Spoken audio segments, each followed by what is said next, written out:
নমস্কার বন্ধুরা, tasty food কিচেনে তোমাদের স্বাগত।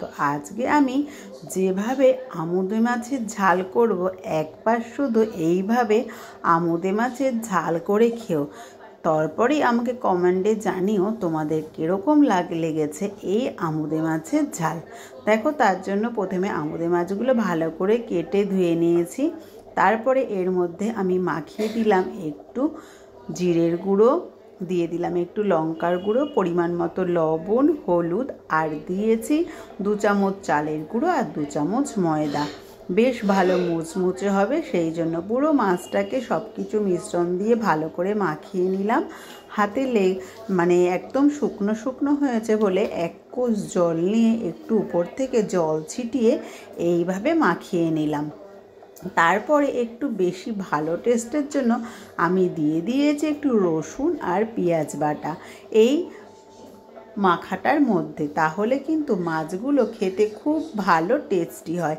আর এইভাবে মাখিয়ে প্রায় আমি 15-20 মিনিট রেখে দেব, যাতে মাছগুলোর মধ্যে খুব ভালো করে এই সব ফ্লেভারগুলো চলে যায়। এবার আমি কড়াইতে একটু বেশি পরিমাণে তেল দিয়েছি, দিয়ে তেলের মধ্যে মাছগুলো এইভাবে নড়িয়ে চড়িয়ে মানে উল্টিয়ে পাল্টিয়ে ভালো করে মড়মড়ে করে ভেজে নিতে হবে। এই মাছগুলো শুধু ভাজাও যেমন খেতে ভালো লাগে, সেরকম আবার ঝাল খেতেও ভালো লাগে। সবাই তো সবার মতোই ঝাল করে খাও, তো আমি আজকে কিন্তু এইভাবেই ঝালটা করেছিলাম, আর তোমরাও এইভাবে একটু ঝালটা করে খাবে। আর আমাকে কিন্তু অবশ্যই কমেন্টে জানাবে তোমাদের কীরকম লাগলো আমার এই রেসিপিটা।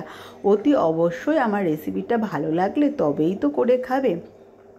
আর আমার এই রেসিপিটা দেখার জন্য ফেসবুক পেজটা অতি অবশ্যই ফলো করো, আর ইউটিউব চ্যানেলটা একটা সাবস্ক্রাইব করে দিও বন্ধুরা, নতুন ভিডিও পাওয়ার জন্য।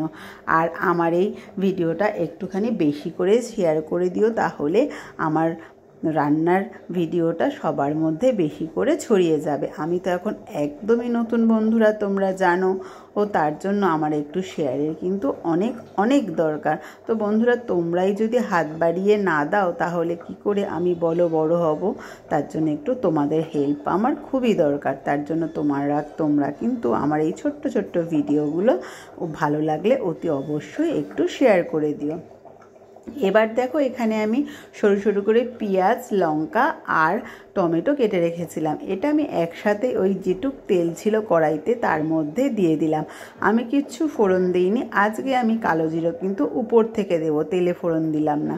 আর দেখো, আমি উপর থেকে কালো জিরে আর দিয়ে দিলাম পরিমাণ মতো লবণ, হলুদ, আর দিলাম 1 চামচ মতো জিরের গুঁড়ো। বেশ, এবার একটু জল দিয়ে হালকা করে কষে নেব, কারণ মাছগুলোর মধ্যে ভাজার সময় অনেকটাই তেল শুষে নিয়েছে, তার জন্য কিন্তু আমি অতিরিক্ত তেল ব্যবহার করব না। আর এই যে আমি পেঁয়াজ আর টমেটো, লঙ্কা দিয়েছি, এগুলো একদম মিশ করে আমি কিন্তু কষাবো না। একটু মুখে এই পেঁয়াজগুলো আর টমেটোগুলো লাগলে খেতে কিন্তু খুব দারুণ লাগে। তার জন্য হালকা একটু কষা হয়ে গেলেই আমি মাছগুলো দিয়ে নাড়াচাড়া করে পরিমাণ মতো একটু জল দিয়ে দেবো। খুব বেশি জল দেবো না, একটু গা মাখা খেতেই মাছের ঝোলটা খুব ভালো লাগে, তার জন্য অল্পই জল দিয়েছি। আর দেখো বন্ধুরা, আমার আমুদে মাছের ঝাল কিন্তু একদম রেডি। তোমরা অতি অবশ্যই এই রেসিপিটা একবার ট্রাই করো। আর আমার রেসিপিটা তোমাদের ভালো লাগলে অতি অবশ্যই আরও বন্ধুদের কাছে শেয়ার করে দিও। চলো বন্ধু, টাটা, আবার দেখা হবে নতুন কোনো রান্নার ভিডিওতে।